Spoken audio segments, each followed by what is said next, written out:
모든 천사와 함기며 주의 놀라운 진리의 말씀에 전지가 바라보노라. 나의 진정 사모하는 예수여, 음성조차도 반갑고 나의 생명과 나의 참 소망은 오직 주 예수뿐일세.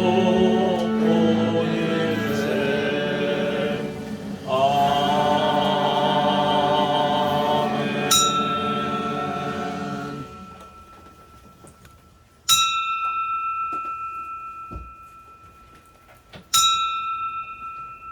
다같이 찬송가 549장 부르시면서 예배의 부름에 한 목소리로 응답을 드립니다.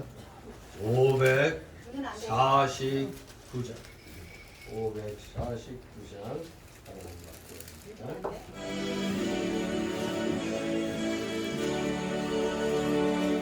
우리 기도를 들어주시고 주님의 평화를 내려주소서.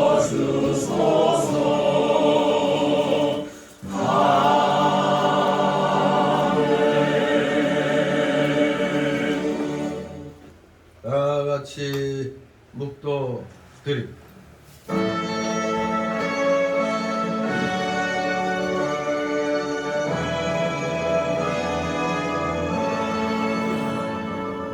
성부 성자와 성령 찬송과 영광 돌려보내세.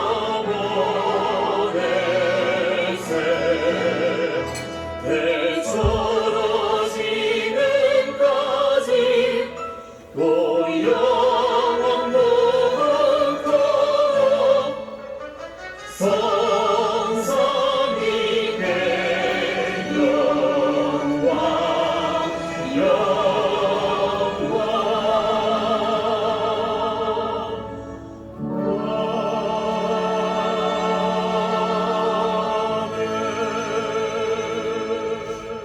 말씀이 육신이 되어 우리 가운데 거하심에 우리가 그 영광을 보니 아버지의 독생자의 영광이요 은혜와 진리가 충만하더라. 아멘. 다 같이 일어나셔서 찬송가 547장 하나님 앞에 올립니다. 547장.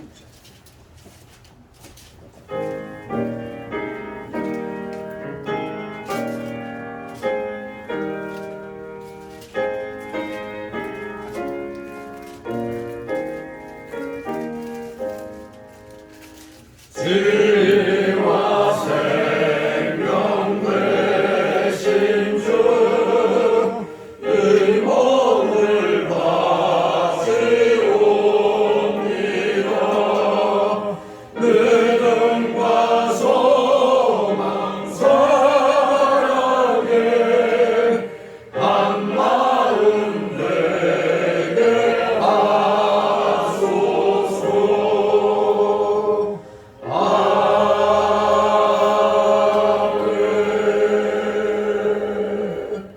다같이 교동문 3번 교독합니다. 바로 뒤에 찬송가 넘기면은 교동문 나옵니다. 교동문 3번 시편 4편 제가 먼저 있습니다. 내 의의 하나님이여 내가 부를 때 응답하소서. 곤란 중에 나를 너그럽게 하셨사오니 나를 위하여 나의 기도를 들으소서. 인생들아 어느 때까지 나의 영광을 변하여 욕되게 하며 토사를 좋아하고 귀를 좋아하겠노. 여호와께서 자기를 위하여 경건한 자를 택하신 줄 너희가 알지어다. 내가 부를 때 여호와께서 들으시리이다. 너희는 떨며 범죄치 말지어다. 자리에 누워 심중에 마르고 잠잠할지어다. 의의 제사를 드리고 여호와를 의뢰할지어다. 여러 사람의 말이 우리에게 손을 보일 자 누구뇨 하오니 여호와여 주의 얼굴을 들어 우리에게 주시옵소서. 주께서 내 마음에 두신 기쁨은 저희의 곡식과 새 포도주 풍성할 때보다 더하나이다. 내가 평안히 눕고 자기도 하리니 나를 안전히 거하게 하시는 오직 여호와시니이다. 아멘. 다 같이 사도신경으로 신앙 고백 하나님께 드립니다. 전능하사 천지를 만드신 하나님 아버지를 내가 믿사오며 그의 아들 우리 주 예수 그리스도를 믿사오니 이는 성령으로 잉태하사 동정녀 마리아에게 나시고 본디오 빌라도에게 고난을 받으사 십자가에 못 박혀 죽으시고 장사한 지 사흘 만에 죽은 자 가운데서 다시 살아나시며 하늘에 오르사 전능하신 하나님 우편에 앉아 계시다가 저리로서 산 자와 죽은 자를 심판하러 오시리라. 성령을 믿사오며 거룩한 공예와 성도가 서로 교통하는 것과 죄를 사하여 주시는 것과 몸이 다시 사는 것과 영원히 사는 것을 믿사옵나이다. 아멘. 그 자리에서 우리 다 같이 찬송가 1장 하나님 앞에 올립니다.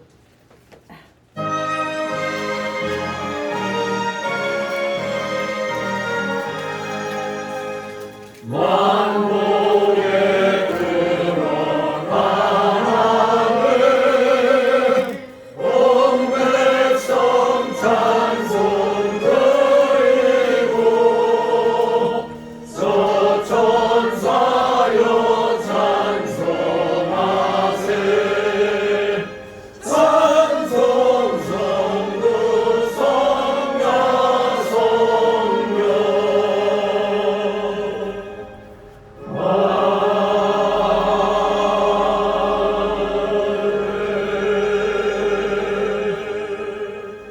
그 자리에서 하나님 말씀 받습니다.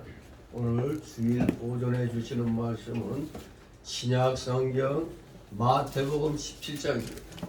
마태복음 17장 1절에서 13절까지의 말씀 제가 봉독해 올립니다. 마태복음 17장 신약 페이지 수 28쪽입니다. 마태복음 17장 1절에서 13절 제가 봉독해 올립니다.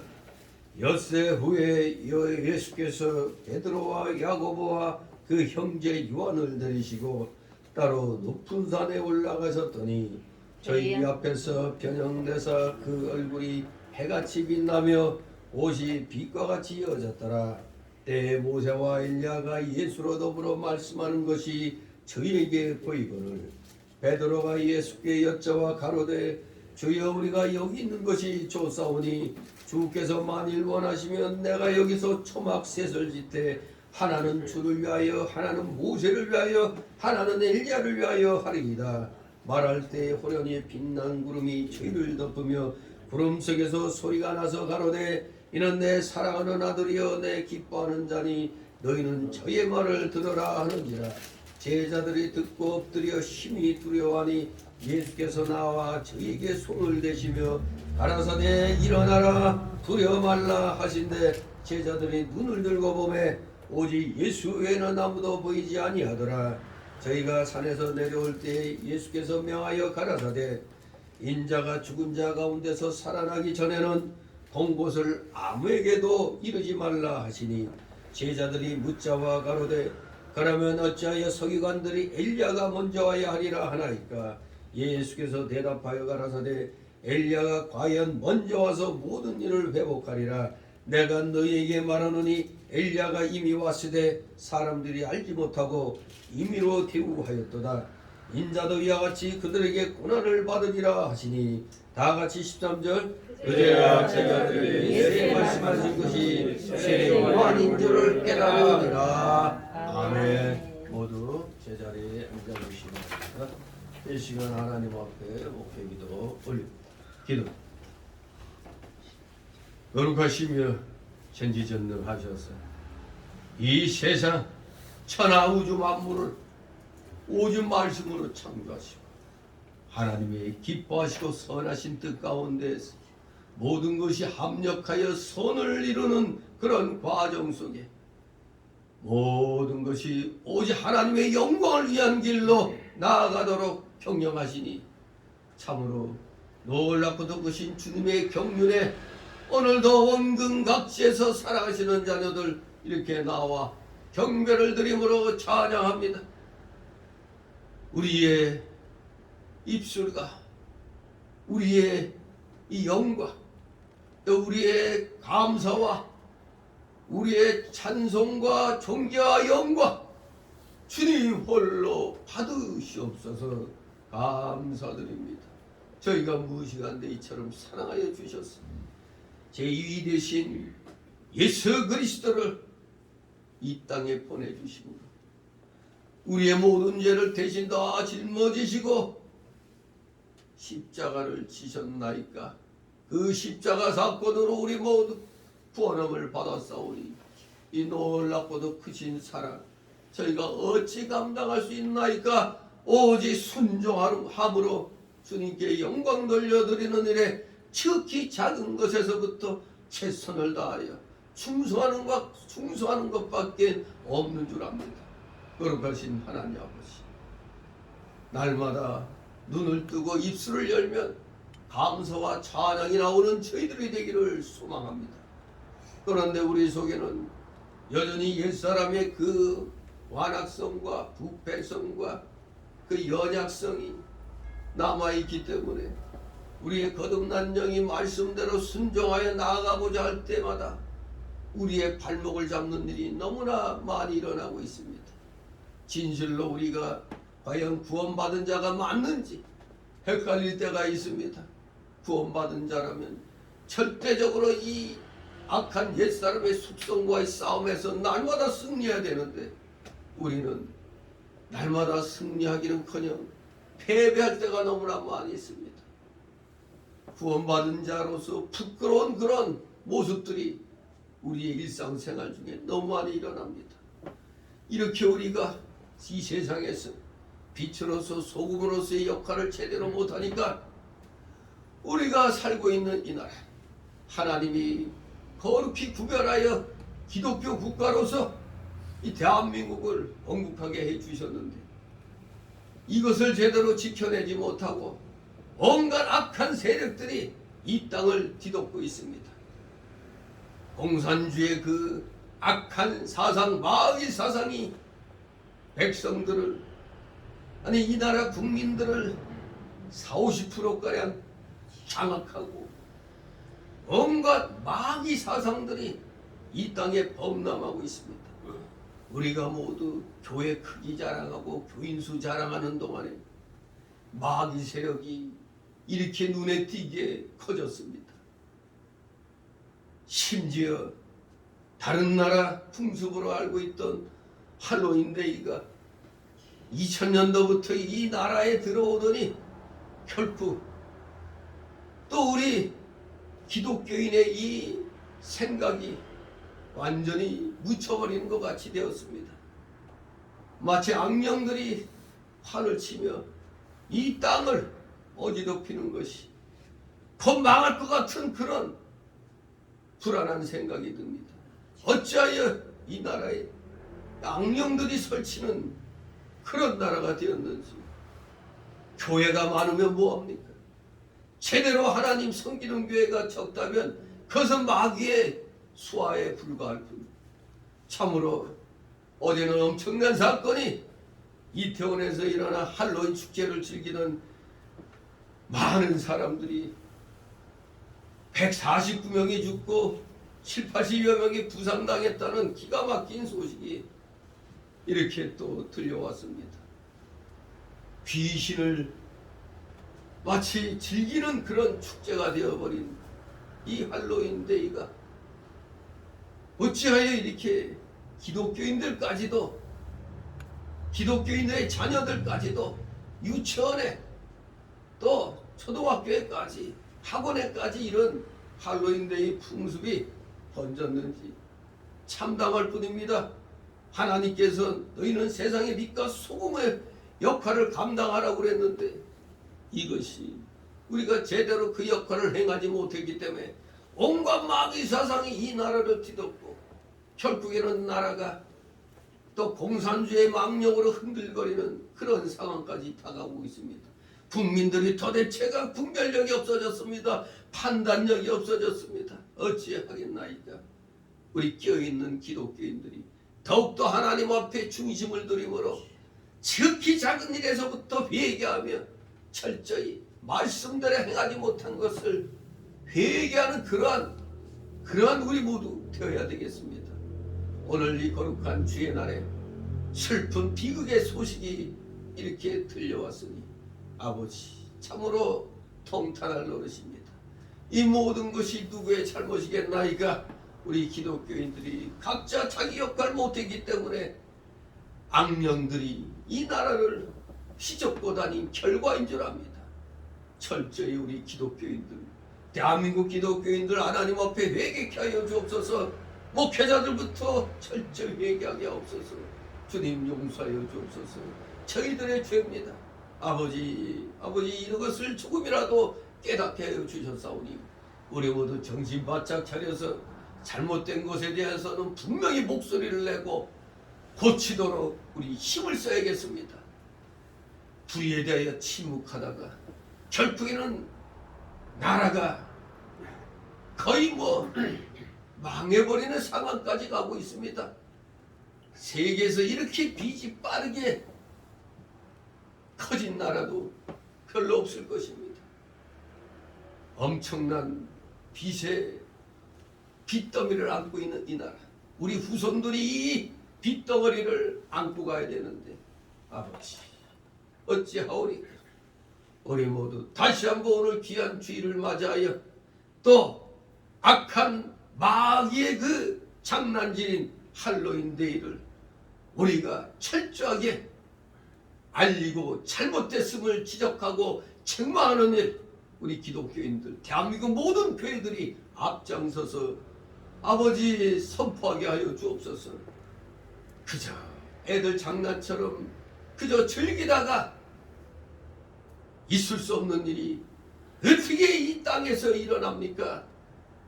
세계적으로도 이런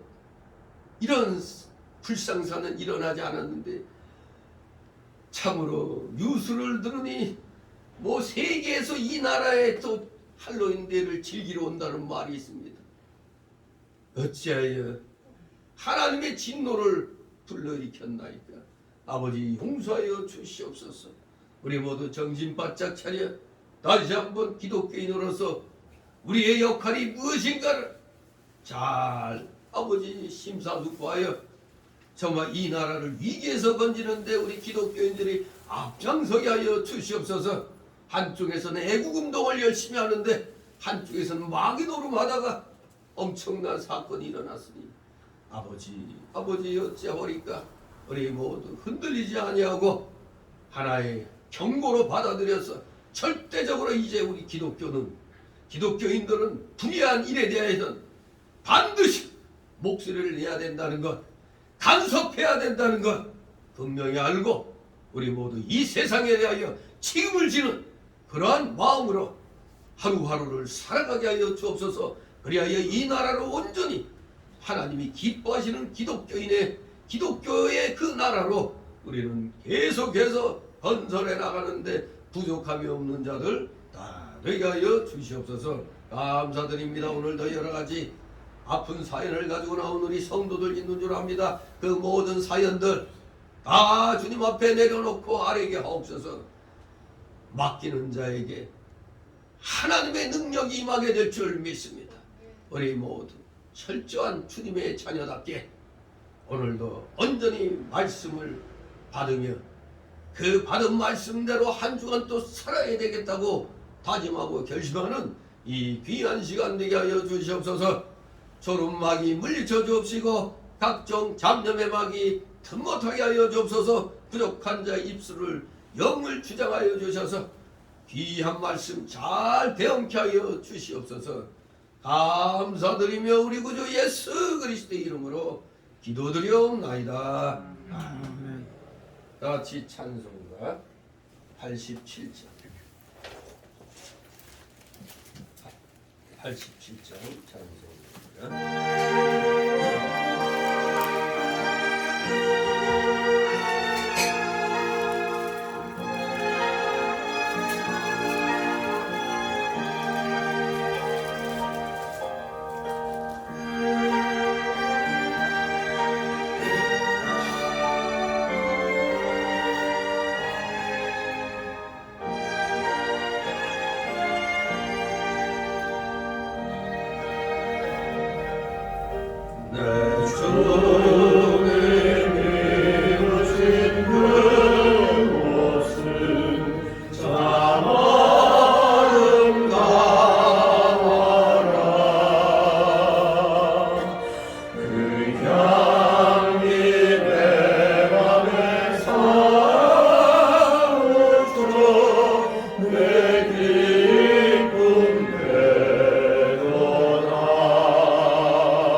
주의 날 정말 새벽부터 참으로 참담한 그런 비극의 소식들이 들려왔죠. 또 몇 명이 죽은 게 아니라 149명이 죽었다고 그렇게 공식적으로 이렇게 다 나오고 있는데 또 늘었어요? 또 뭐 7, 80명 부상당했다고 그러는데 이 주일날 정말로 하나님 앞에 영광 돌리는 주일날에 비극적인 떼죽음 당했죠? 떼죽음의 소식을 또 들었습니다. 좀 마음이 무겁습니다. 왜 무겁습니까? 왜 우리 기독교인들이 저런 행사를 왜 막지 못했을까 하는 그런 안타까움 때문에 그래요. 지금 찬송 부른 대로 주님의 입으신 그 의의 옷을 우리가 입어야 되는데 웬 귀신, 마녀, 악령들의 옷을 주워 입고 즐기다가 그야말로 눈앞에 그 모습들 아니 뭐 움직일 틈도 없이 빽빽했다며 움직일 수 없을 정도로 빽빽했던 건 전에 태극기 집회할 때 그야말로 그 종로 쪽에 그냥 몸을 비집고 들어갈 수 없을 정도 아마 그런 식으로 이태원에 몰렸나 봐요. 그 전날 뭐 뉴스를 들을 때 외국에서도 우리나라 축제 즐기러 온다고 그러고 전국 각지에서 또 온다고 그러고 뭐 아우 이렇게 재밌는 거 처음 봤다는도 그러면서 또 내년에 또 와야겠다는도 뭐 이런 소문이 들리더니 느닷없이 왜 마치 극장에 불났을 때 한꺼번에 튀쳐나오다가 넘어져 깔려 죽는 것 같은 그런 상황이 연출됐다는 거죠. 사람이 넘어졌는데도 뒤에서 계속 밀어붙이는 바람에 계속 그냥 포개지듯이 그냥 엄청난 무게에 그냥 압사당해버리는 거지. 참, 이건 참 좌파들이 좋아하겠죠. 이슈 지금 문제명의 일로 이제 막 잡아 넣을 그런 찬스가 이제 커지는데 갑자기 또 저런 사건이 났으니 좌파들이 특징이 뭡니까? 이슈로 덮는 거거든요. 딱 좀 먹기감이 생겼는데 좀 성격은 다르지만 저걸 가지고 설마 또 정쟁이 이용하겠나? 하지만 세월호 사건 보면은 눈에 선하죠. 앞으로 어떻게 될지 참으로 이 기쁜 주일날에 수백 명이 죽었다는 그 소식은 정말 생각이 안 나죠. 몇 명이 죽었다 하면 또 이해를 할 텐데 그럴 참 세상 말로 재수없구나 했는데 100명 이상이 떼죽음 당했다는 건 이건 진짜 뭔가 저는 이게 하나님 어떤 경종같이 느껴졌어요. 제가 전에부터 그랬죠. 이 나라 반드시 하나님이 또 뭔 책임을 물을 것 같다고 계속 얘기했는데 이 악령으로 뒤덮인 이 나라가 악한 마귀 사상으로 뒤덮인 이 나라가 결국에는 이를 치렀습니다. 말이시여 150명이지 그것도 일시의 한순간에 깔려 죽었다. 앞으로 더 죽을 자가 늘어날 수도 있는 거죠. 참 기가 막힙니다. 할로윈 데이가 도대체 뭔데 이렇게 우리 한국에서 그 좋지 않은 거로 왜 이렇게 흉내들을 잘 내는지. 원래 헬로우라는 뜻이 좋은 뜻이거든요. 헬로우 HALLOW 이게 거룩하게 하다 신성하게 하다 그런 뜻이거든요. 원래 이 할로윈데이 유래가 저도 그냥 왜 사람들이 미치게 이런 거에 빠지나 해서 그 유래를 살펴봤는데 이게 기원전 500년경에 그 아일랜드 그 영국 옆에 그 아일랜드 섬 있잖아요. 아일랜드 공화국이라고 하죠. 아일랜드의 그 켈트족의 풍습이라고 그래요. 근데 그것도 읽어보면 재밌긴 재밌어요. 사람이 죽으면 사후세계에 가기 1년 동안 다른 사람의 몸속에 들어가 거한다는 거예요.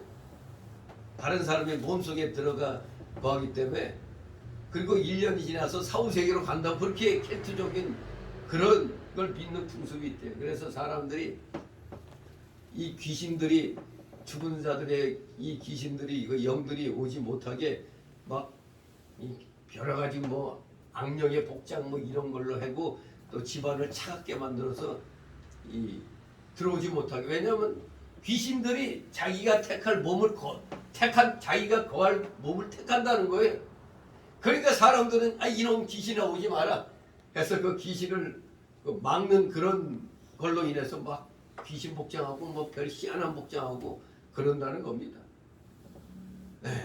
애들한테까지 퍼져가지고 뭐 애들이 막 귀신 복장하고 같이 성탄절날 우리가 돌아다니듯이 돌아다니면서 맛있는 거 줄래? 안 주면 우리가 완전히 분탕질 친다 뭐 이렇게 하면은 미리 다 준비해놨다가 맛있는 거 사탕 뭐 이런 걸 준다는 거예요.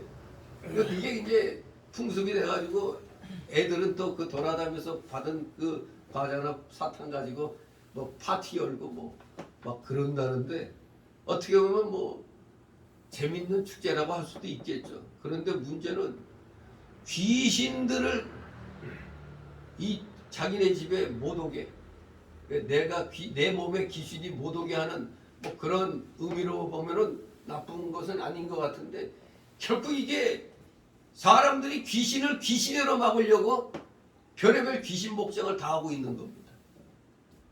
그러다가 그 풍습이 언제 이렇게 우리 기독교 비스무리하게 돌았냐면 로마가 그 아일랜드를 정복한 다음에 로마가 11월 1일을 올 할로우 데이라고 정했대. 즉 그게 뭐냐면 모든 성인의 날. 성인이 뭐 어른 말하는 게 아니라 거룩한 사람들의 날. 모든 거룩한 사람들의 날로 11월 1일을 정했는데 그 전야죠. 또 할로윈즈 그 이브 이래가지고 모든 성인들의 전야, 모든 거룩한 자들의 전날 밤. 요 행사로 10월 31일 날. 정확히는 내일이 되겠죠. 31일이니까. 맞나? 내일이 30일이다. 네.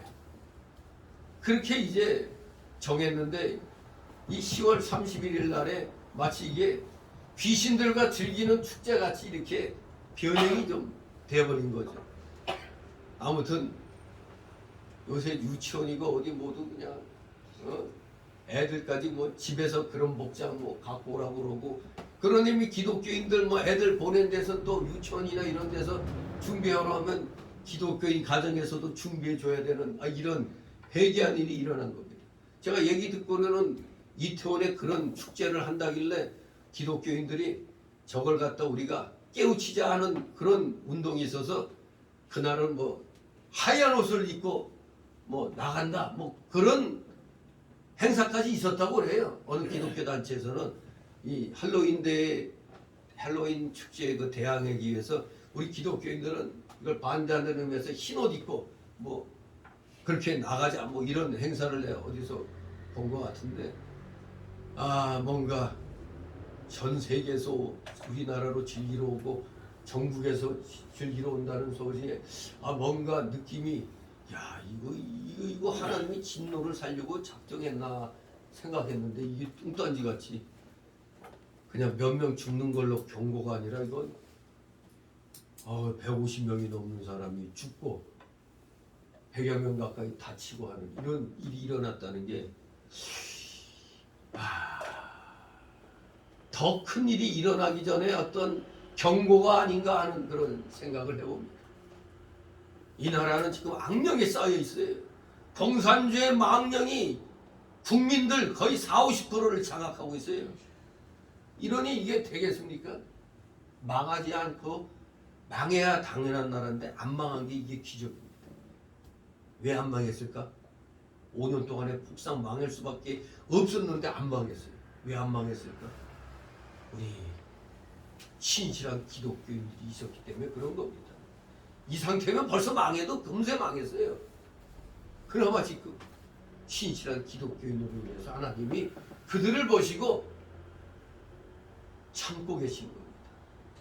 그런데도 여전히 목사들부터가 하나님보다 지연, 학연, 혈연이 우선되어 있는 목사들이 많아요.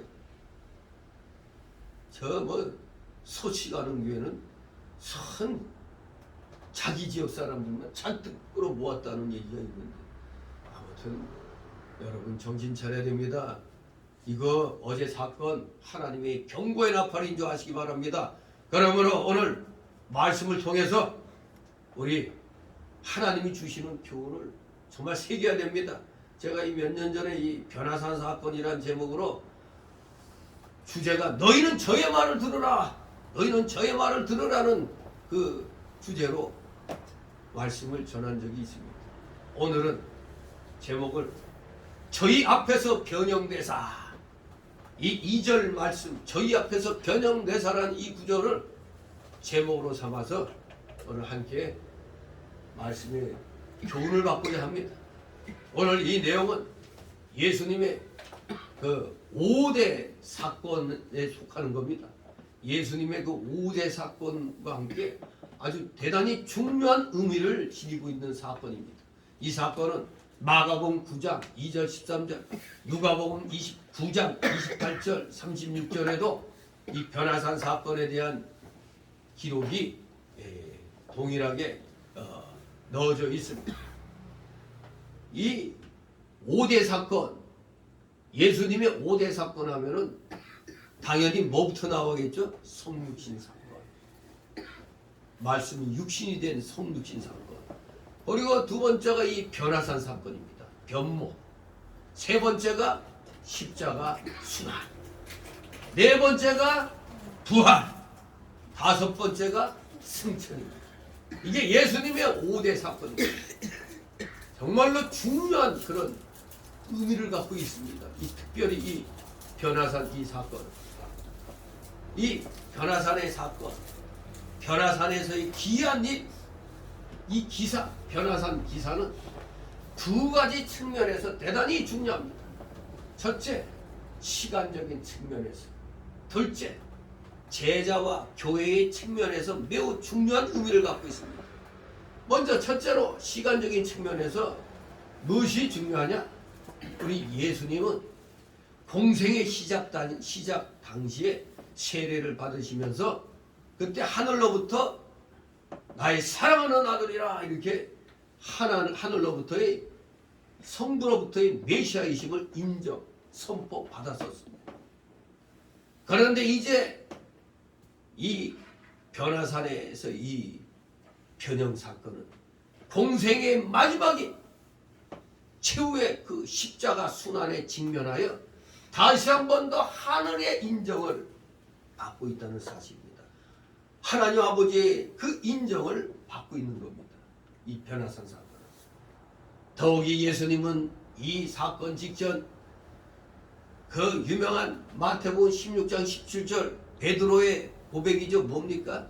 주는 그리스도시요 살아계신 하나님의 아들이시니라 하는 이런 신앙 고백을 들으셨었습니다. 따라서 이제 다시 한번 하늘의 인정 선포를 듣는 것은 예수님의 구원사역의 진정성과 그 권위를 최종적으로 확증하는 것이었습니다. 바로 이러한 측면에서 아주 이 변화산 이 기사 이 사건은 대단히 중요한 의미를 갖고 있는 겁니다. 공생의 시작 때와 마지막 때 하늘로부터 인정을 받았다는 사실. 이게 바로 예수님의 구원사역의 진정성과 권위를 최종적으로 확증하는 것이었던 겁니다. 이제 두 번째 그 측면에서 왜 중요한가? 즉 제자와 교회의 측면에서 매우 중요합니다. 사실 이 당시 제자들은 예수님의 이 십자가 순환 예고로 사기가 크게 떨어져 있었습니다. 이러한 상황에서 우리 예수님은 영원한 천국의 영광을 미리 보여주심으로써 이 십자가 순환은 하나의 과정이지 결코 모든 것의 끝이 아님을 보여주어서 제자들로 하여금 용기와 희망을 갖도록 해주고 있는 것입니다. 바로 이러한 의미에서 대단히 그 중요한 그 의미를 갖고 있는 겁니다. 그래서 이 교훈을 마가복음 8장 36절, 마태복음 16장 24절 이하, 바로 나를 따라오려면 자기 십자가를 지고 따르라는 그 말씀과 종합해서 고찰해 보면 예수님께서는 우리에게 더욱더 큰 복을 주시기 위해서 영적 순환과 희생을 제시하고 있음을 알 수가 있는 겁니다. 더 큰 복을 받기 위해서 이런 고난을 통과해야 된다는 것입니다. 로마서 8장 18절 말씀이 뭡니까? 생각건대 현재의 고난은 장차 받을 영광과 좋게 비교할 수 없다. 우리 사람은 영광 받기를 좋아하죠. 근데 영광에 뒤따르는 그 고난은 생각하지 않습니다. 그래서 누가 세상에서 뭐 크게 성공했다면 그 성공하고만 바라보지 그 이면의 그 피맺힌 지난날의 과거는 안 봐요. 영광이 그냥 온 게 아닌데 그것만 보고 그것만 따라가는 거예요. 그 영광을 이루기 위한 그 과정을 안 봅니다. 이 세상에서 이 세상 사람들도 하나님의 일반 은총 속에 있잖아요. 그 일반 은총 속에 세상에서도 성공하려면 엄청난 그 과정을 거쳐야 돼요. 고난의 과정. 그런데 우리 기독교인들이 그저 신비주의에 빠져가지고 한순간에 그냥 뭐 병 나았다 뭐 했다 그냥 뭐 이런 것만 지금 추구하고 있으면 되겠어요. 복 받기 위해서는 그 과정이 필요한 거잖아요. 복 받을 그릇이 만들어져 있어야 복이 들어오는 것입니다. 정말로 우리가 이 성경을 볼 때 오늘의 이 변화산 이 기사는 아주 신비스럽죠. 지금 함께 제가 말씀을 봉독해 드릴 때 지금 눈으로 따라 읽으실 때 아니 이런 일이 있을 수 있겠나 아주 신비의 그런 일이 일어난 겁니다. 근데 사실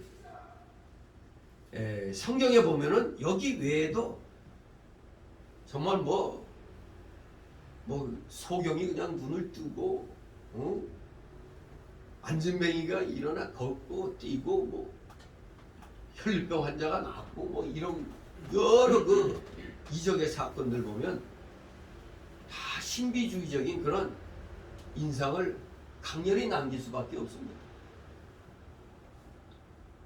바로 이러한 그 성경에 기록된 신비주의적인 그 사건으로 인해서 기독교 역사상 허다한 신비주의가 이것을 근거로 해가지고 등장을 하게 되는 겁니다. 우리가 은사주의, 오늘날 왜 은사주의를 경계가 됩니까? 우리가 은사를 부인하는 게 아니라 성경 66권이 완성되기 전까지 그 은사와 성경이 이제 기록되고 난 다음에 은사는 구분이 돼요. 이게. 그런데 오늘날 이 종교개혁의 정신과 이 개혁주의 이 신학 사상이 약해져 가지고 이미 성경이 기록됨으로 필요 없는 이제 저절로 사라진 그 은사를 지금도 여전히 예수님 오실 때까지 여전히 유효하다 해가지고 지금 뭐 신윤이 뭐 투신이 방언이냐고 그냥 엄청나게 지금 떠들고 있잖아요. 그런 바로 성경 66권이 완성되기 전까지의 그 은사들이 지금도 여전히 그대로 있다 주장하는 게 은사주의예요. 그런데 많은 개혁주의 보수를 표방하는 목사들이 그 의미를 몰라가지고 은사주의 의미가 뭔지 몰라서 왜 은사를 제한하려고 그러느냐 성경에 있지 않느냐 막 이렇게 따집니다. 아니 은사주의는 바로 성경 66권에 기록되기 전까지의 그 은사들 중에 기록됨으로 인해서 필요가 없어진 외국어 은사, 그 방언의 은사, 그리고 신유의 은사. 이제 우리는 성경을 통해서 말씀을 통해서 받고 그 말씀 의지해서 기도함으로 병이 또 낫고 하는 그런 시대인데 여전히 내가 무슨 신유 은사를 받았다 해가지고 그걸로 장난질 치는 사람이 많잖아요. 이게 은사주의자가 조금 악셀레이터를 조금 더 밟게 되면 완전히 이제 신비주의로 넘어가는 겁니다. 그러니까 이단의 교주가 되고 그렇게 나가는 겁니다. 분명히 알아야 됩니다. 우리가 뭐 은사를 부인하는 게 아닙니다. 성경이 기록된 이후에는 말씀을 가르치는 은사, 그리고 이 봉사하는 은사, 남을 긍휼히 여기는 은사, 이런 게 말씀이 온전히 66권으로 기록된 이후의 은사인데 이런 것은 등한히 하고 그저 신비한 신유, 특히 신유, 여기에 심지어 뭐까지 나와요? 투시 은사까지. 아, 우리 정신 나간 목사는 자기가 투시 은사를 받았다고 딱 보고, 여러분 속옷 색깔 뭔지 알아? 아, 이런 말하는 자들이 있어요. 내가 아는 목사 중에 옛날에는 안 그랬는데 자기가 투시 은사를 받았대. 뭔 소리야 그러니까 딱 그냥 속까지 다 밴대, 색깔까지. 그래서 이 양반이 어떻게 이렇게 타락됐나. 근데 또 사람들은 그러면 또 어떻게 되죠? 옴박도 죽어요. 성경 말씀대로 허가저는 목사의 말은 등한히하고 뭔가 신비한 뭐 어떤 뭐 이런 걸 행하는 거, 그런 데에 집중을 하거든요. 이게 인간의 그 부패성이죠. 아직도 예수님 믿어도 그 부패성이 남아있다는 증거입니다. 아무튼 우리 오늘 이 사건과 함께 또 여러 가지 성경의 이적의 사건들이 바로 오늘날 신비주의자들의 등장에 하나의 근거가 됐다는 걸 알아야 됩니다. 우리가 무슨 성경의 신비한 이적의 역사, 은사를 부인하는 게 아닙니다. 이게 성경이 충족성, 완전성을 이렇게 인정이 된 이후에는 필요가 없잖아요. 저한테 카카오톡으로 과테말라인가 어디 선교사로 간 목사가 문자를 보내왔는데,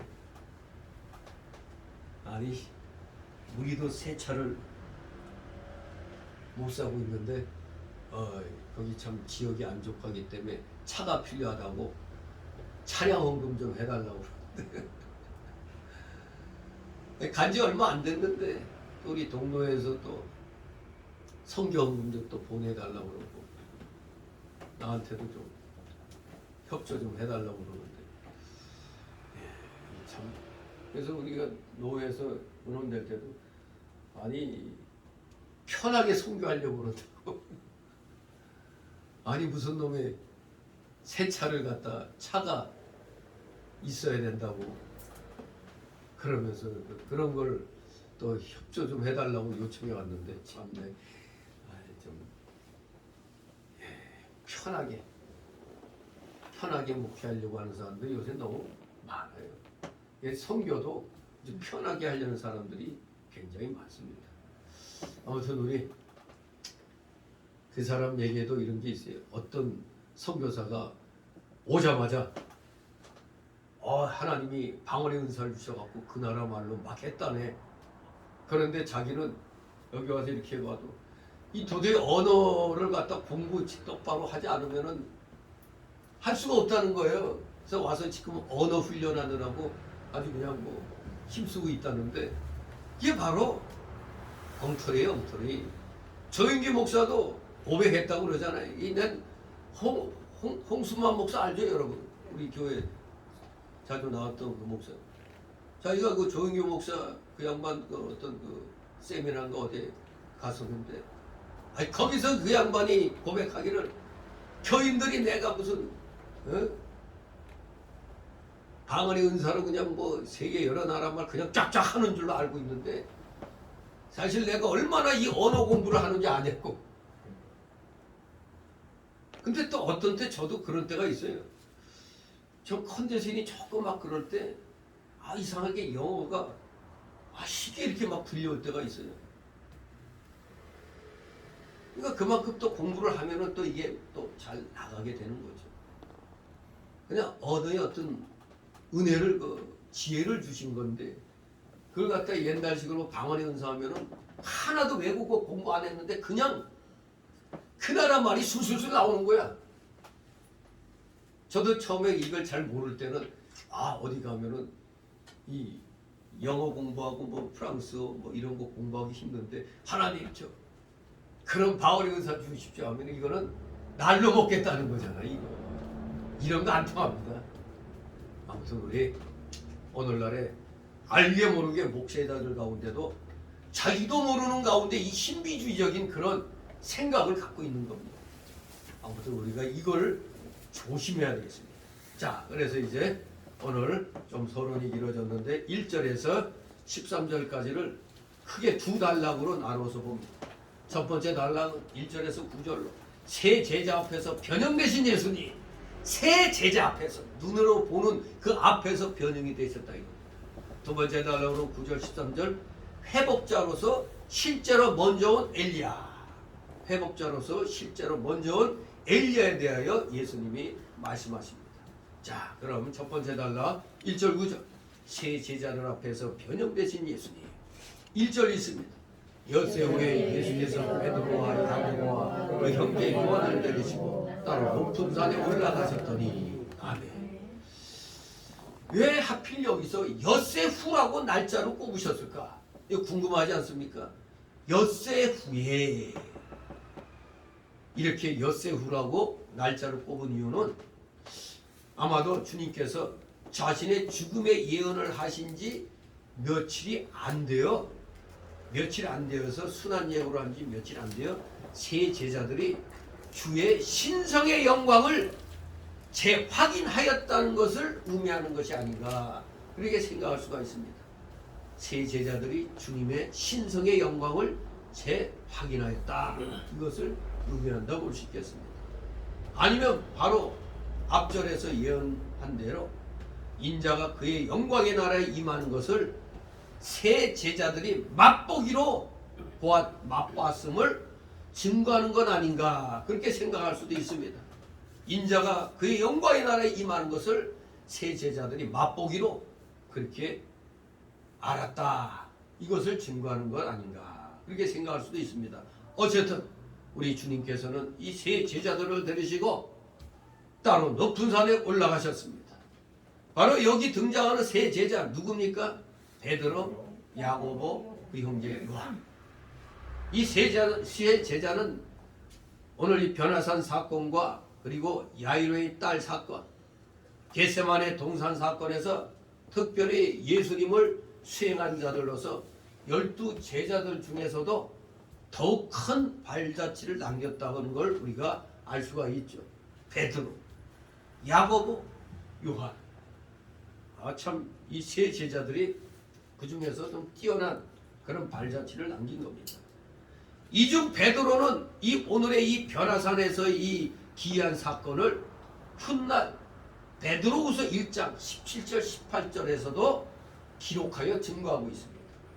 베드로후서 1장 17, 18절에도 이 변화산상에서 이 사건을 기록하고 있습니다. 2절 있습니다. 저희 앞에서 변형되사 그 얼굴이 해같이 빛나며 옷이 빛과 같이 휘어졌더라. 아멘. 저희 앞에서 변형되었다. 이게 굉장히 중요한 말씀인데 바로 이것은 예수 그리스도의 본래의 영광, 곧 그의 신성의 영광을 말하는 겁니다. 본래의 영광. 성육신 하시기 전에 그 하나님으로서의 그 영광을 지금 보여주는 겁니다. 영광의 주님께서 사람의 본질을 취하여서 비천한 모습으로 이 땅에 오셨습니다.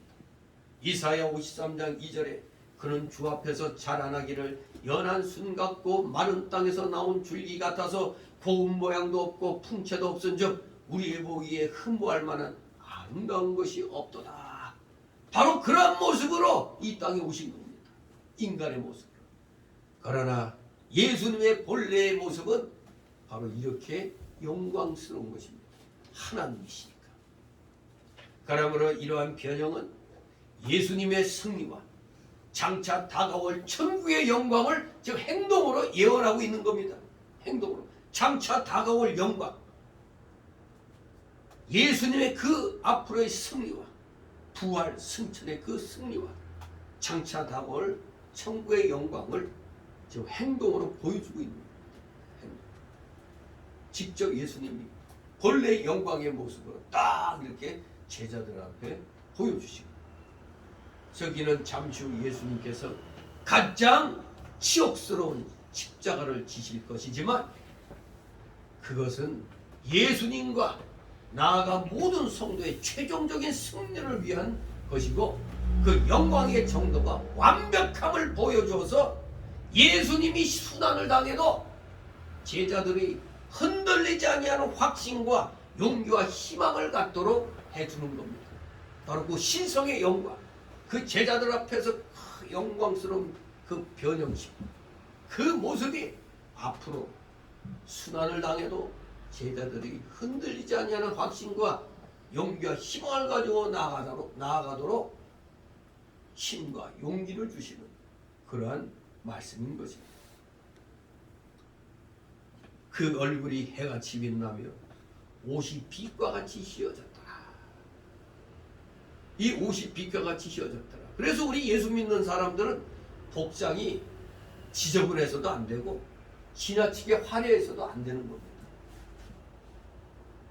우리 그냥 간단한 복장 그냥 깨끗하게 딱 입어도 그 자체로서 벌써 폼이 나 보이는 게 있죠.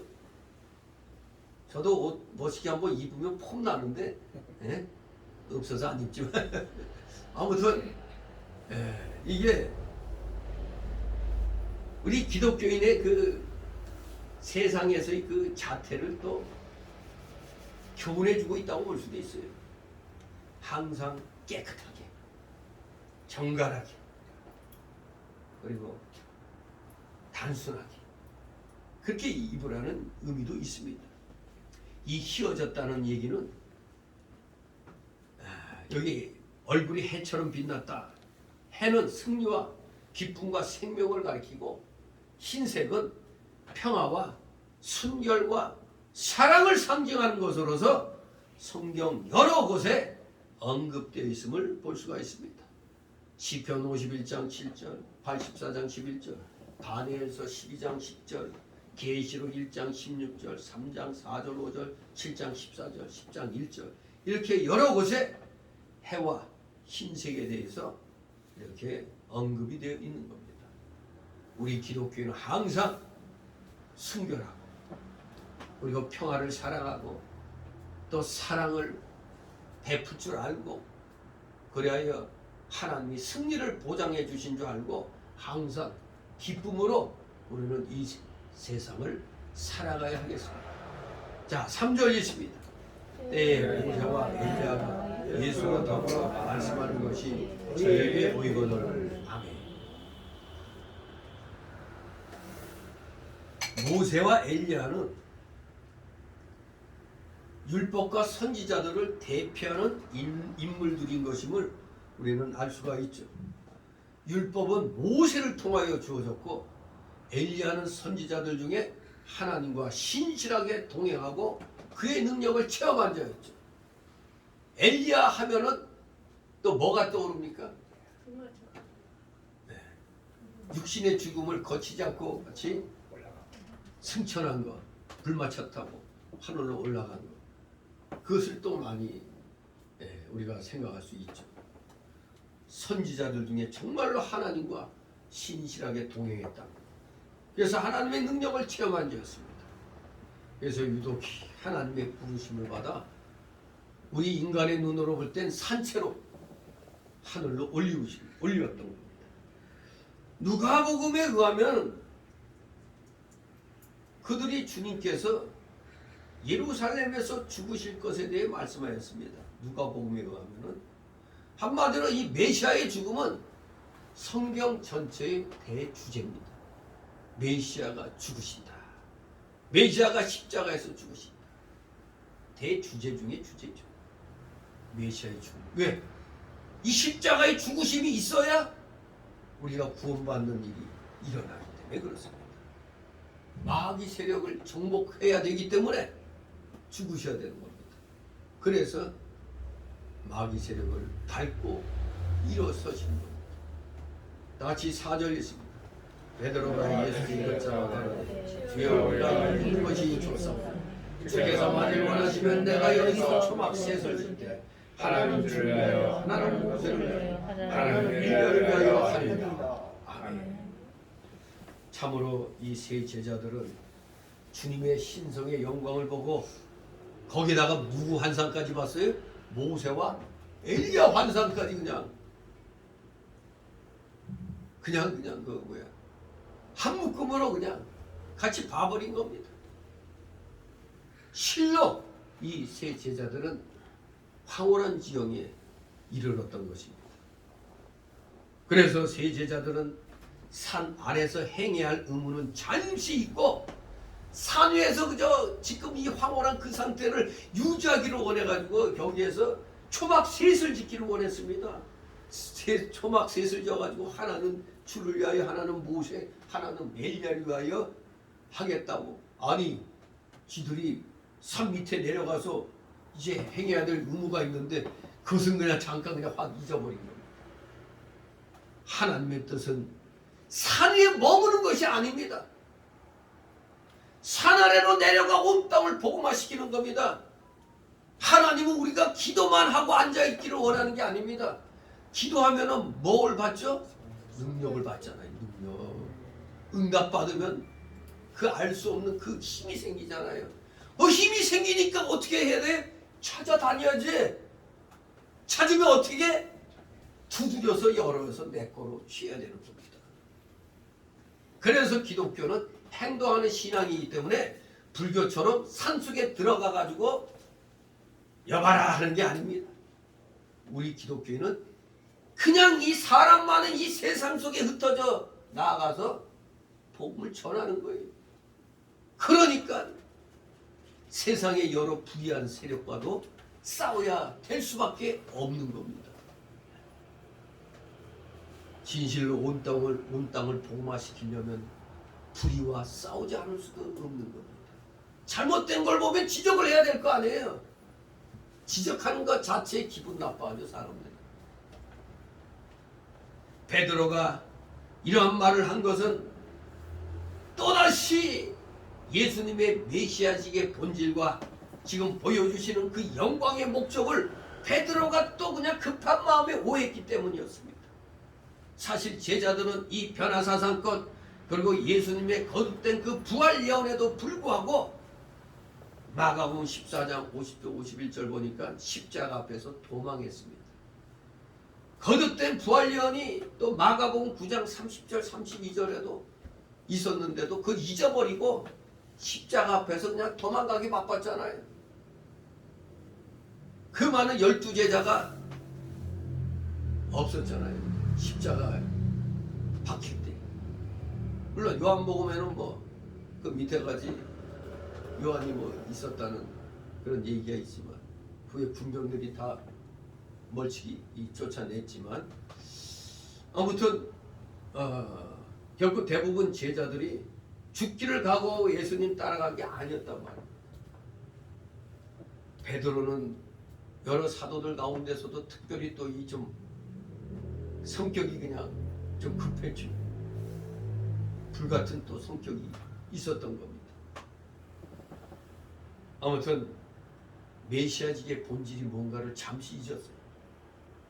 왜 또 이 변화산상에서 이런 변형되는 이 영광의 모습이 자기들에게 보여줘야 되는가에 대한 목적, 그 영광의 목적도 또 오해를 한 것입니다. 십자가의 순환이 과정이지 결코 모든 것이 끝이 아니라는 것을 보여줘서 제자들에게 용기와 희망을 갖도록 해주려고 하는 건데, 그래서 나아가 온 땅을 복음화시키려고 하는 건데, 아이 그냥 그 자리에서 그냥 섬기겠다니 참 우리 사람은 이렇게 다 어리석어요.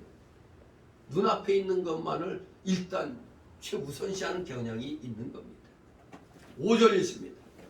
말할 때 빛난 구름이 저희를 덮으며 구름 속에서 소리가 나서 가라되 이는 내 사랑하는 아들이요 내 기뻐하는 자 너희는 저의 말을 들으라 하는지라. 아멘. 핵심이 이겁니다. 저희 말을 들으라. 저의 말을, 즉 예수님의 말을 들으라 하는 겁니다. 이것은 하늘에 계신 하나님 아버지의 친음성의 증거입니다. 그는 제자들을 위하여 친음성으로 아들에 대해 증거하여 주셨습니다. 이것이 제자들이 간혹 경험했던 예수 그리스도의 신성의 영광입니다. 네, 정말 구름 속에서 소리가 난다. 우리도 이 고속도로 운전하고 쫙 갈 때 가끔가다 이 하늘의 구름 사이에서 그냥 햇빛이 쫙 비치는 게 그 순간 누구야 하고 마치 하나님이 부르시는 듯한 착각을 할 때가 있어요. 우리가 기도에 열중하다 보면 하나님이 응답하실 때 마치 음성으로 듣는 것 같은 그런 체험할 때도 있어요. 저도 그런 체험을 했지만 그때 그 느낌은 정말 어느 영화나 이런 데서 뭐 마치 누구를 부를 때 좀 뭔가 좀 굉장히 그 웅장하면서도 그 있잖아요. 그런 소리. 그런 느낌의 그런 소리입니다.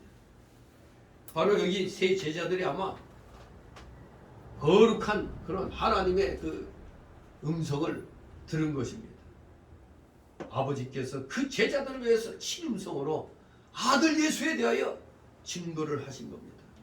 이것이 제자들이 간혹 경험했던 예수 그리스도의 여신성의 영광인 것입니다.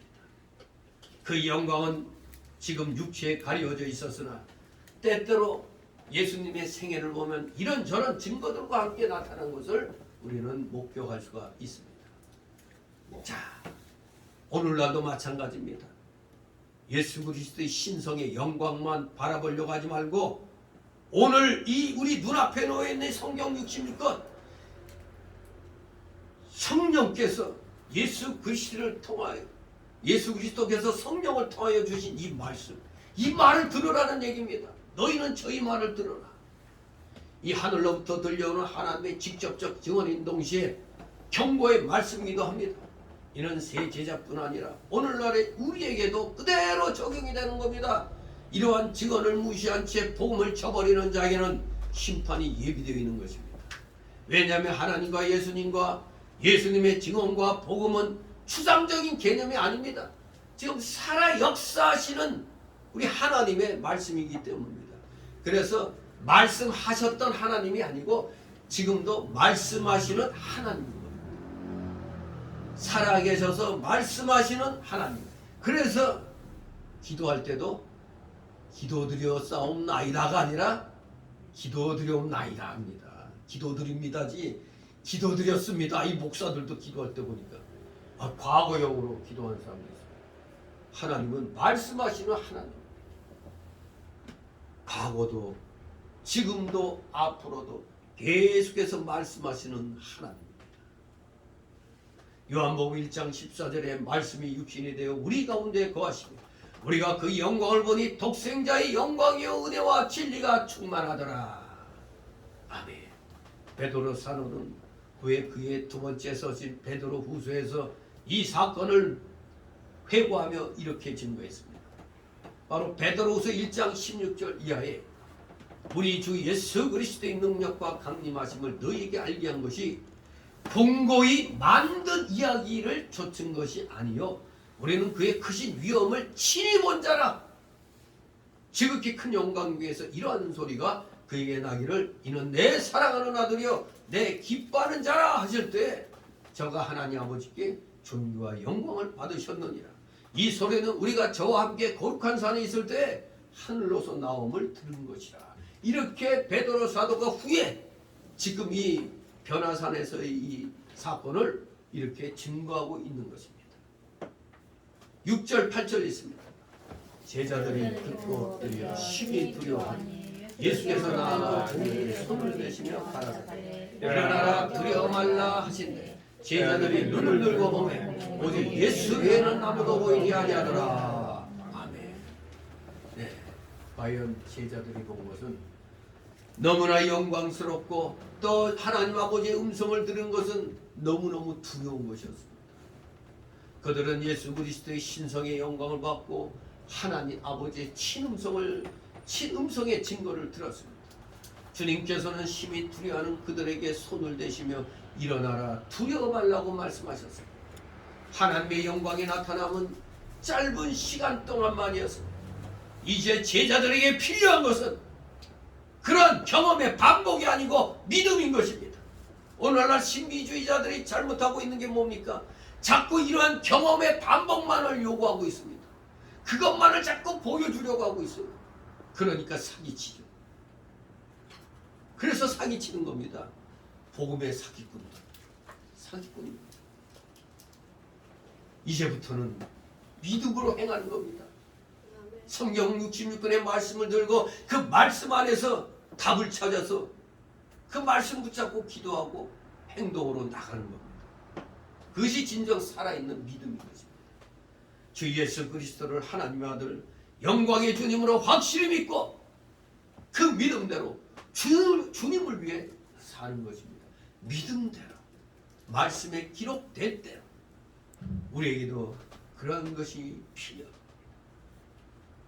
이제 두 번째 날라오로 9절 13절 회복자로서 실제로 먼저 온 엘리야를 말씀하시는 예수님. 회복자로서 실제로 먼저 온 엘리야를 말씀하시는 예수님. 9절 있습니다. 저희가 산에서 내려올 때 예수께서 명하여 가라사대 인자가 죽은 자 가운데서 살아나기 전에는 본 것을 아무에게도 이루지 말라 하시니. 아멘. 예, 이 말씀을 보면은 아마도 예수 그리스도의 이 신성의 영광은 참된 믿음을 위해서만 알려질 필요가 있었던 것으로 보입니다. 참된 믿음을 위해서만. 그냥 아무 데서나 헛군데 가서 그냥 막 나는 봤다 뭐 봤다 이렇게 하지 말라는 겁니다.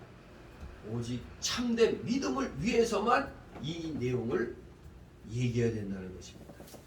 그러므로 자신의 영광을 오용치 않도록 주님께서는 그가 십자가에 죽으시고 부활하시기까지 자신이 알려지지 않게 하라고 제자들에게 명하셨습니다.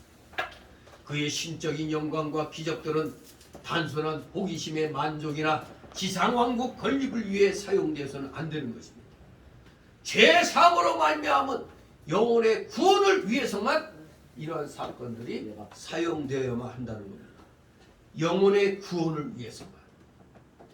그저 하나님의 영광과 기적들을 호기심을 만족시키거나 지상왕국 건립을 위해서 교회 확장을 위해서 그렇게 막 이런 인사남발하고 말이에요. 이런 거에서는 안 된다는 거예요. 영혼 구원을 위해서 꼭 이 사람에게 이런 증거를 보여줘야 된다. 그런 영혼 구원을 위해서만 사용돼야 되는 것입니다. 믿는 자에게는 그리고 믿으려 하는 자에게는 성경에 증거되고 기록된 예수님의 이러한 일들이 확실한 표가 된다는 것을 우리는 믿어야 됩니다. 많이 알기를 원한다면 성경을 보라고 얘기해야 됩니다. 그냥 뭐 보여달라. 저 만민중앙교회인가? 그 2단 거기는 뭐 이재록이라는 자가 무슨 신과 같이 돼 있죠. 한마디로 마라의 쓴물을 달게 한 것처럼 뭐 어느 지역에 갔더니 무슨 우물이 뭐 써서 어쩌다 할 때 딱 그 우물에 뭐 수건을 이렇게 넣고 안수를 했더니 물이 달아졌더라 해서 또 뭐 그 수건을 갖다 막 신주 모시듯이 하고 이재록이 이거 뭐에 빠치 얼굴 들어간 빠치 마치 김일성 빠치 같이 흉내를 낸 모양이야. 그 교회 그 이단교회 그 교인들이 뭐 미장원 하는 그런 데는 뭐 그런 걸 막 이렇게 뭐 갖다 놓고 막 그랬다고 그래. 그러더니 그렇게 기적을 행한다더니 왜 감옥 갔을까? 또 예수님처럼 고난을 당하고 영광을 드러내려고 감옥 간 건가? 왜 감옥 갔죠? 다 하나같이 그 성추문 때문에 그래죠. 거의 다 성추문 때문에 그래. 네, 참말로 별 희한한 인간들 많죠. 또 저 정명석인가 JMS인가. 내가 그 인간 그 지들 교인들하고 축구할 때 보니까 참 기가 막혀. 그 인간이 공을 몰고 가니까 그 앞에 막아서는 교인들이 다 쓰러지는 거야. 요리 피하거든요. 그야말로 뭐 펠레, 마라도나 뭐 더해. 그러더니 골대 앞에 가서 그냥 딱 차니까 골인데. 그 무슨 장난이야 그게. 그리고 하여간 그 특히 그 사람은 그 인간은 그 대학생들 특히 여학생들 타겟가 여학생들이었죠. 그 인간의 이쁨의 기준이 뭔지 몰라도 이쁘지 않으면 자격이 없다네. 그러면 아프리카 가면은 입에다 뭘 딱 꽂아갖고 입술 이렇게 되면 그게 아프리카의 미인 아니에요? 또 목을 이렇게 해가지고 목이 길어야 그 사람 기준은 뭘까? 자기 말 잘 듣는 거.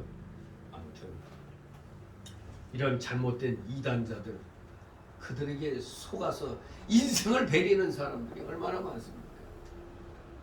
전 재산을 갖다 바치고 그냥 패가 망신을 당해도 정신 못 차리는 사람들.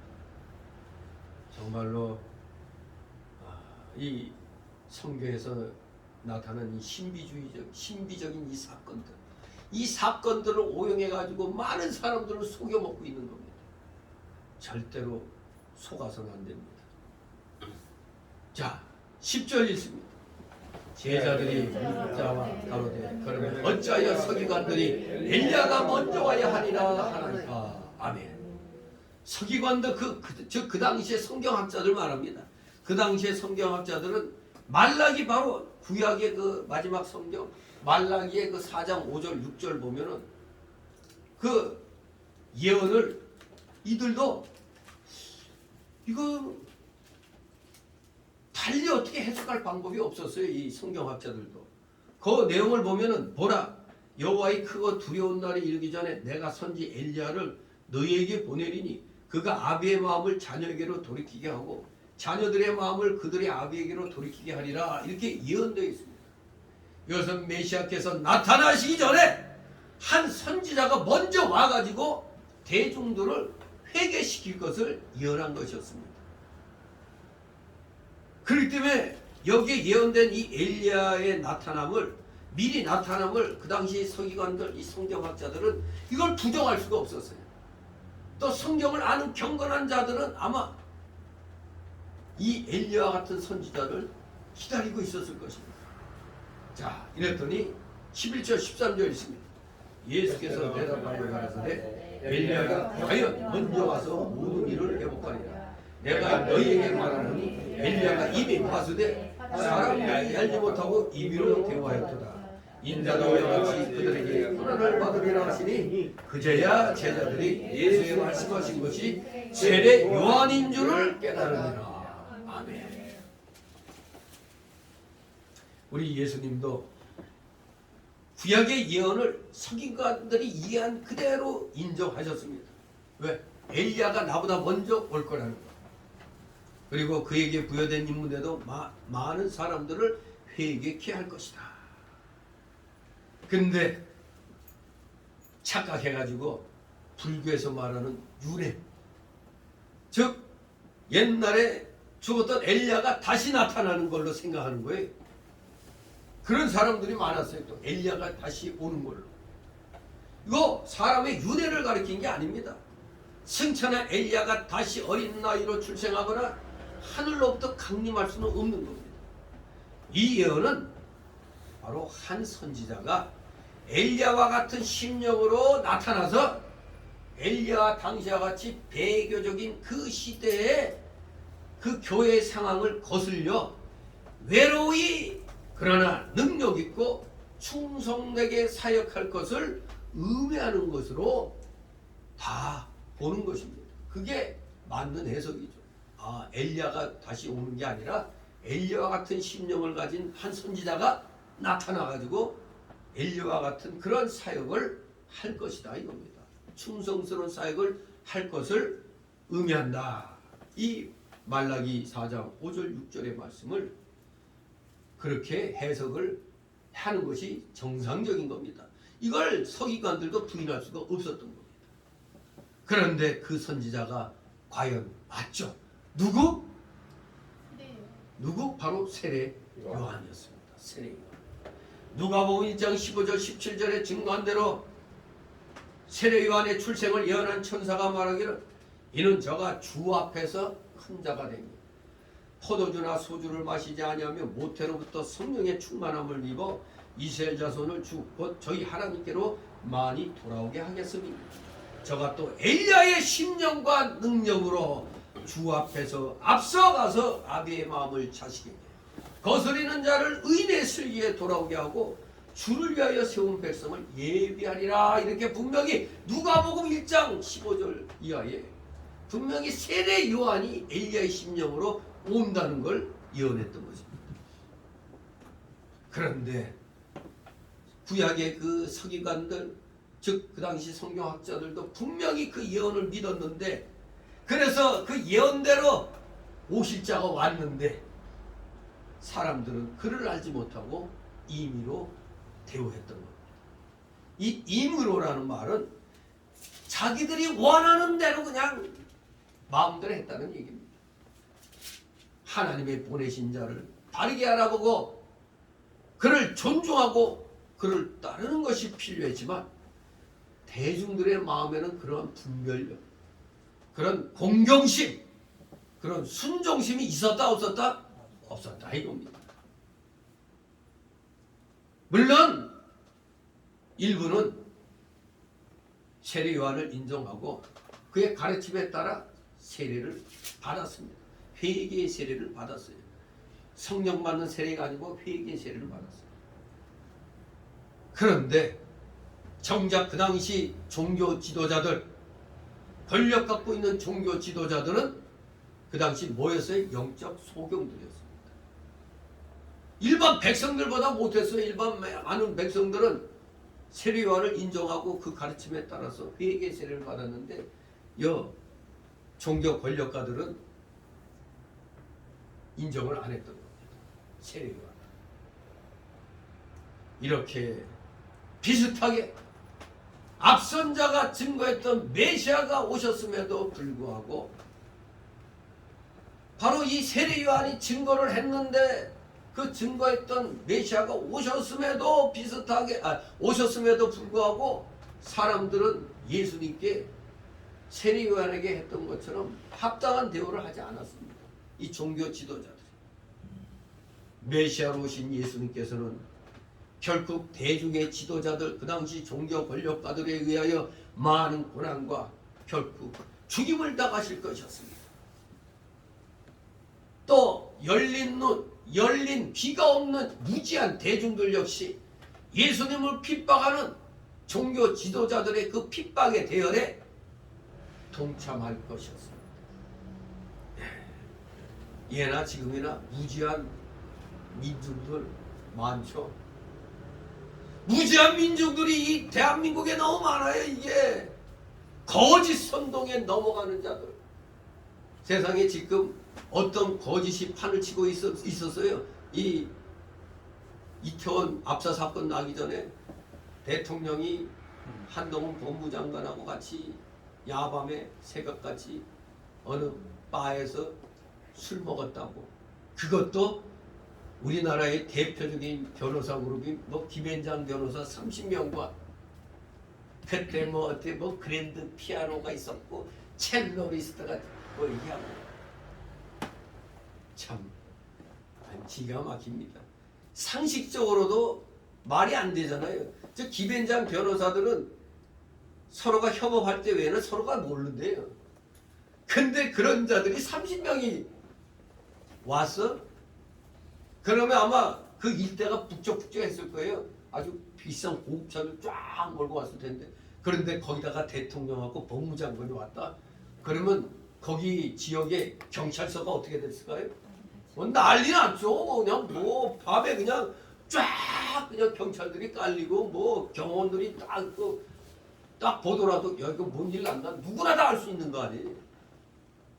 그런데 뭘 이게 바로 무슨 효과냐면은 소위 히틀러의 그 아주 총애받던 괴벨스 이론을 실천하는 겁니다. 공산주의자들이 뭐냐면 거짓말도 100번 하면 뭐가 된다? 진실이 된다는 그 원리입니다. 이거 계속 들이대니까 멍청한 국민들은 더구나 윤 대통령 반대하는 쪽에서는 얼터구나하고 그 더 탐사라는 유튜버 때도 멀었잖아요. 이것들이 시간 내내 뭐 여긴가 저긴가 하고 물어보러 다니는 게 그것만 종일 방영했는데 돈이 막 쌓이는 거야. 그냥 슈퍼챗 팍팍 쏴주고 예? 막 구독자가 그냥 그리고 그 때도 벌었어요. 더 탐사 유튜브 돈 버는 법이. 그래서 썸네일이 뭐예요? 엄지손가락만한 작은 기사로 사람들을 뜨는 거거든요. 아무튼 그런 걸로 그냥 사람들 뜨는 겁니다. 그리고 어리석은 지금 자기네들의 그 문제명의 죄악을 그걸로 이슈로 덮으려고 계속 그렇게 프레임을 짜는 겁니다. 계속 프레임을 짜는 거예요. 거짓말도 그냥 계속 말도 안 되는 것도 계속 하는 거예요. 정말로 술도 입에 안 되는 한동훈이라는 사람이 청담동에 간 적도 없다는데 술도 안 되는 사람들이 무슨 거기다가 또 동백아가씨 불렀다고? 그 사람들 우리보다 젊은 사람들 아니에요. 대통령이나 그 한동훈 법무장관 우리보다 다 젊은 사람들이 무슨 옛날 우리 어른들이 부르던 동백아가씨 그거 불렀겠어요 이게?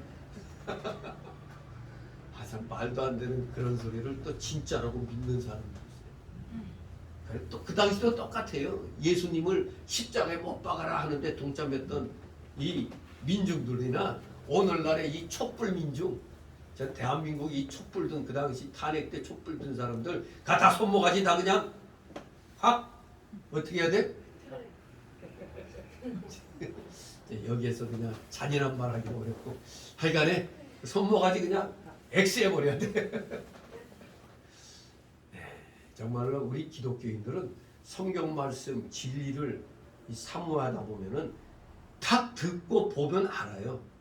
딱 냄새가 나요. 아 저건 가짜다. 거짓말이다. 이게 나는데 왜 그걸 구분을 못할까? 예? 더구나 저 소래종이라는 그 노인네가 있어요. 빨갱이 노인이 있어요. 요것이 그냥 유튜브에서 때도 멀었죠. 요게 또 좌파로서 이게 그냥 대통령 그 집 앞에 그 저기 가면 저기 어디야 저 서초 거기 가면은 길 건너에서 매일 그냥 마이크 틀어대고 밤늦게까지 윤석열 뭐 반대하고 그런 집회하는 놈이 있어요. 이놈이 또 증거했잖아요. 자기도 모르게 그냥 좌파들끼리 또 말이 안 맞은 거지. 자기가 그날 그거 했을 때 10시 반쯤인가 그때 대통령 집에 들어갔다. 그 유튜브에서 증거하고 있는데 뭐 몇 시부터 몇 시까지 바에 있었다고. 그 좌파들끼리도 이게 안 맞을 거예요. 참. 이 거짓말을 가지고 또 첼로리스트도 술 취해가지고 진 남자친구한테 이 중요한 사람들이 있어서 어쩌저쩌고.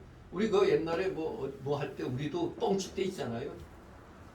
뻥치는 거 많잖아요. 우리도 이렇게 좀 변명하기 하면 여기 나 지금 좀 중요한 사람하고 얘기하고 있기 때문에 좀 곤란하다. 이게 거짓말하는 게 있거든요. 그러니까 그런 남자친구가 그걸 얘기했다가 나중에 그 여자 증인을 세우라 했더니 헤어져서 못 데리고 온대. 아니 이게 말이야 막걸리야 이거. 참 이런 무지몽매한 국민들이 예나 지금이나 있다는 겁니다. 거짓말만 하면 그냥 또 나하고 좀 반대되는 입장이 있으면 그냥 그거 믿으려고 하는 거죠. 막 돈을 막 쏴줘요 그냥. 잘한다 하고. 정말로 무지한 사람들 예나 지금이나 똑같습니다. 악한 일에 그냥 자기도 모르게 그냥 막 쏠려가요. 그러나 열린 눈, 열린 귀를 가진 우리 기독교인들은, 신실한 기독교인들은 수가 많든지 적든지 간에 예수 그리스도를 알아보고 또 진실을 알아보고 진리를 알아보고 우리 주님을 공경하고 주님을 따르게 되는 겁니다. 그 세상적으로도 올바른 사람, 예수 안 믿더라도 그래도 세상 윤리 도덕에 맞게 하는 사람, 그런 사람을 따라야 되는 거예요. 믿지 않더라도 그런 사람이 있으면 따라줘야죠. 거짓말을 밥 먹듯이 하고. 예? 이재명이도 뭐 성경 키고 어느 교회 나가는데 어느 교회 나갔다고 그러지? 아마 그 교회 나가서 하나님 제가 지금 사면 초가에 몰렸습니다.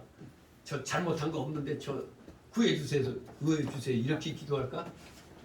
아니면 하나님 제가 많이 죄를 지었지만 이거 들키지 않게 해주세요. 아마 들키지 않게 해달라고 기도했을 것 같아. 우리 열린 눈, 열린 귀를 가진 사람들은 어떻게 척 보면 압니다. 척 보면 알아야 되는 겁니다. 척 보면 알아야죠. 그게 진실이다, 거짓이다 이거 구분 못하면 되겠어요. 아무튼 우리 기독교 안에도 이렇게 동일한 주의 종에 대해서, 예수님에 대해서 우리가 동일한 믿음의 환경과 상황 속에서도 나눠집니다.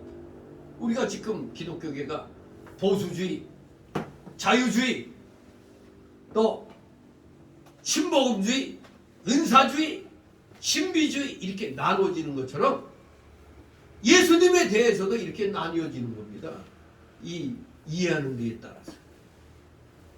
하지만 우리는 오늘날 하나님의 은혜로 우리가 올바른 쪽에 속해 있다면 우리는 어떻게 해야 됩니까?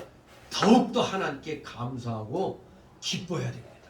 여러분들은 자신도 모르는 가운데 올바른 진리를 선포하는 교회에 지금 몸을 담고 있는 겁니다. 올바른 진리를 전하는 교회에 몸을 담고 있다는 이 사실 자체만으로 교회가 적다, 교인 수가 적다, 여러분께 마음 두면 안 됩니다. 오직 진실대로 진리대로 하느냐, 여기에 마음을 두고 하나님께 감사하시며 기뻐하심으로 여러분들의 그 모든 그 재능들을 주의 영광을 위하여 여기에서 펼치겠노라 다짐하고 결심하는 참으로 올바른 믿음에선 여러분 되시기를 주님의 이름으로 축원합니다. 기도합니다. 거룩하신 하나님 아버지, 은혜를 감사드립니다. 사랑하시는 자녀들, 어떠한 상황 속에서도 흔들리지 않는 믿음으로 오직 진리만을 추구하는 진정한 주님의 자녀들 다 되게 하여 주시옵소서. 여기다 저기다 이렇게 거짓말로 퍼뜨리는 그런 이단 세력들, 또 세상에 악한 마귀 세력들이 많이 있습니다. 그들을 분명히 분별하여 우리는 오직 하나님 편에서, 진리 편에서, 진실 편에서 우리 모두 하나님 앞에 올바른 그런 자세를 가지고 진정 모든 것이 하나님의 영광을 위한 방향으로 나아가도록 우리 모두 최선을 다하는 진정한 아름다운 믿음의 용장들, 십자가의 정병들 다 되게 하여 주시옵소서. 감사드리며 예수 그리스도 이름으로 기도드리옵나이다. 아멘. 다 같이 찬송가 93 찬송가 93장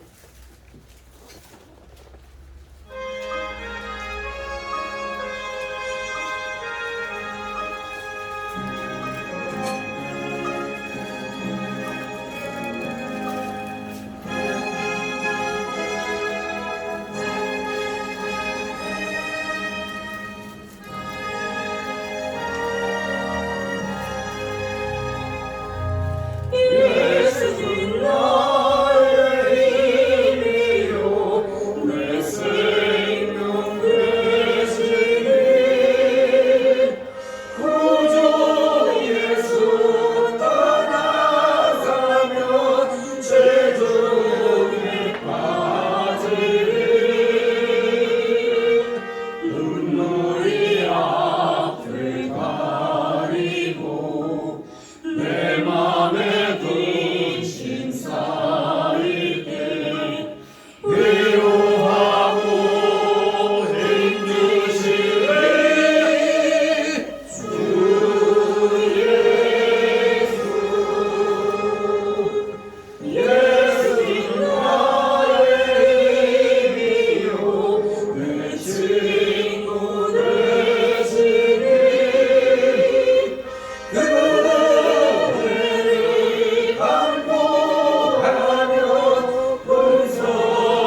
풍성하신 거룩하신 하나님 아버지, 오늘도 주님의 사랑하시는 자녀들 주님 앞에 나올 때 힘들고 어려운 상황에 놓여 있지만 나름대로 그래도 최선을 다해 하나님께서 허락하여 주신 그 각자의 생활 터전에서 열심을 내어 일을 하고 그 맺은 열매들을 오늘도 어김없이 충성하는 마음으로 이렇게 귀한 예물들을 주님 앞에 드렸나이다.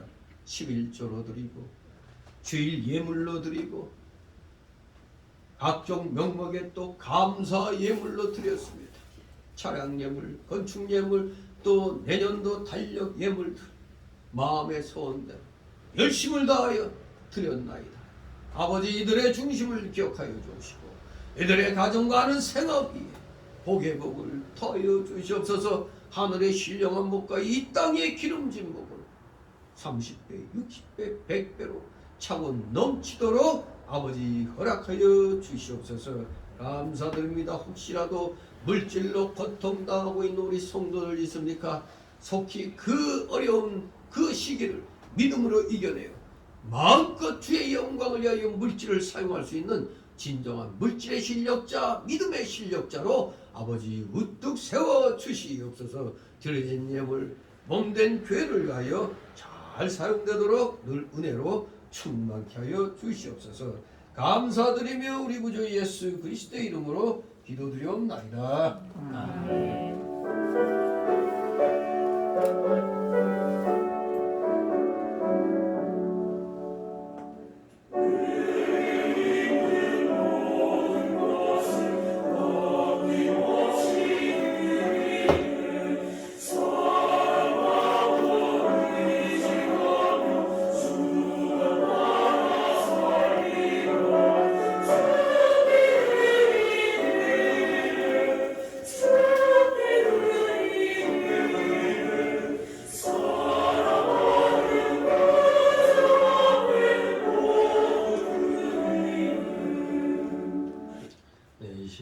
새신자 소개 시간인데 등록된 가졌습니다. 우리 서로들 가볍게 인사를 나누시 바랍니다. 눈에 지난주에 오셨던 분이 오늘은 또 보이지 않고 우리 서로 안부를 물어보시기 바랍니다. 항상 먼저 서로들 인사를 나누시 바랍니다. 자, 광고 말씀. 벌써 올해 마지막 10월달 마지막 주가 되었어요. 이제 11월 12월 달력 2장 남았습니다.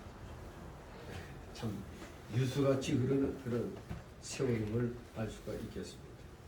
자, 이런 가운데서도 시간은 어김없이 흘러가서 이제 내년도를 이제 보게 되는데 2023년 달력을 주문을 했습니다. 100%를 주문했는데 아무튼 각 가정별로 달력 헌금 10,000원씩 기본적으로 헌금하여 주시면 감사하겠습니다. 자, 각 이제 달력이 오면 안방에도 걸고 거실에도 걸고 열심히 거시기 바랍니다. 흘러가는 세월을 뭘 보면 알 수 있어? 달력 보면 달력을 찢으면서 한 해가 가는구나. 그걸 느껴야 됩니다. 왜? 시간은 영원하지 않기 때문에 우리가 시간을 느끼며 살아야 돼요. 그래야지 시간을 전략할 수가 있는 겁니다. 정말로 각 방에다 시계만 갖다 놓지 말고 시계뿐만 아니라 달력도 딱 눈에 보이는 데 있어야 됩니다. 시간을 놓치면 안 됩니다. 시간을 잘 활용하시는 여러분 되시 바랍니다. 그리고 제가 속해 있는 동노회가 10월 달에 두 번째 주에 노회를 했지만 좀 여러 가지 또 문제가 있어서 11월 3일 날 목요일 날 동노회 임시 노회를 성남 하나교에서 다시 열기로 했습니다. 잘 그 노예가 마무리되도록 기도해 주시면 감사하겠습니다. 우리 앞으로 이 어지러운 세상 어떠한 가짜 뉴스에도 여러분들 흔들리지 말고 오직 정도로만 가시 바랍니다. 성경 말씀 붙잡고 나가면 휩쓸리지 않습니다. 여러분들은 하나님의 자녀입니다. 하나님의 자녀로서의 확신을 가지고 열심을 다하시기 바랍니다. 다 같이 일어나셔서 62장 부르시고 뽑기도록 마칩니다.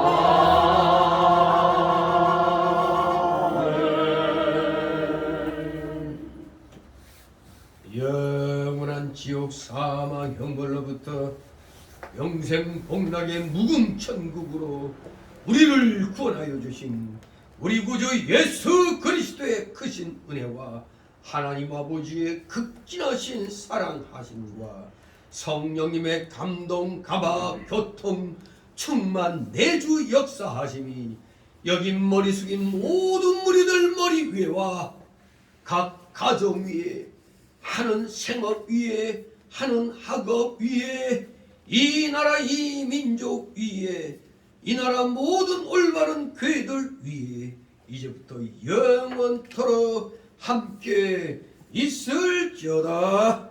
아멘.